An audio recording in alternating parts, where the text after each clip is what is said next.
Barbara Biziou, and I'm really delighted to be back with you. Many of you know I took the summer off and did a sabbatical, which I highly, highly recommend for all of you. It's so important to unplug in our fast-paced world today. And now I'm ready for the fall, for the new season, and for me, it's also a very special holiday. Jews all over the world are going to be celebrating Rosh Hashanah, which starts on the 17th of September.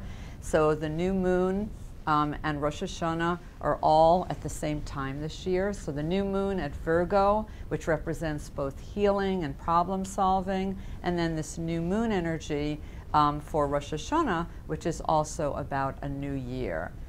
For me, it's about both contemplating, seeing what I want to let go of, seeing any mistakes I might have made, where I was too hard on myself, things that might not have worked, but also, what am I celebrating? What have I done well? What have I accomplished? Who have I connected with? What good energy have I put out into the world? So you want to be able to do both and just not focus on the things that didn't work. You also want to focus on what really did work and make that better. As the book said, going from good to great. So what I want to show you now in these rituals for the New Year and Rosh Hashanah, and it doesn't matter if you're Jewish, whatever religion you are, this is universal. First, we want to start with being in the heart, because Virgo really is about healing. So everyone now who's watching this, please just take a moment and just center in your heart.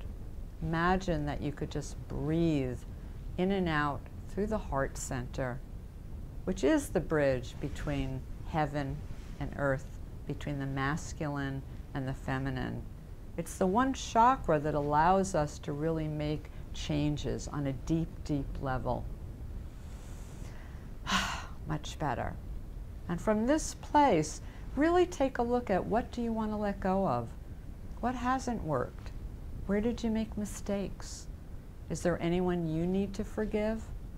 Is there anyone you need to ask forgiveness for? In Judaism, you need to actually contact the person 3 times and ask them to forgive you. And if they don't, then you just turn it over to God. So you might want to think, is there anyone you want to call?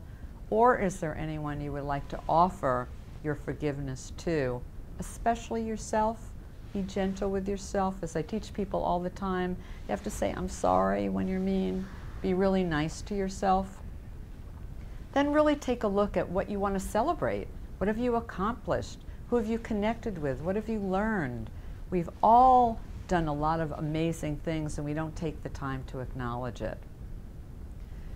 One of the rituals around this time is called tashlik. So you actually take bread and you go to fast-moving water, whether it's a river or the ocean, as much as possible. You want moving water if possible. And you throw the breadcrumbs into the river, into the ocean, representing that you're cleansing yourself, making fresh for the new year. Kids love to do this, by the way, and the good part is it's ecologically good because we're feeding the fish, we're feeding the birds, we're not polluting.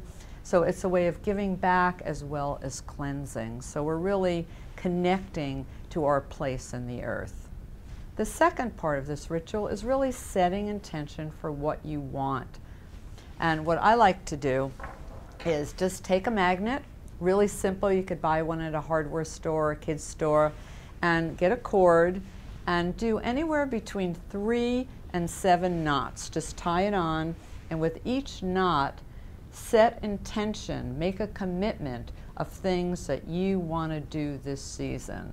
And then you might want to even carry it with you. So the magnet represents that you're becoming magnetic to wonderful things. You're drawing them into your energy. You know, the mind really loves physical symbols.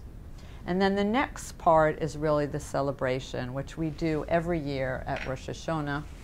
In fact, as I like to do at other times of the year, is you take apples, which of course represent part of the harvest, you dip it into honey, and this represents that you will have a sweet year.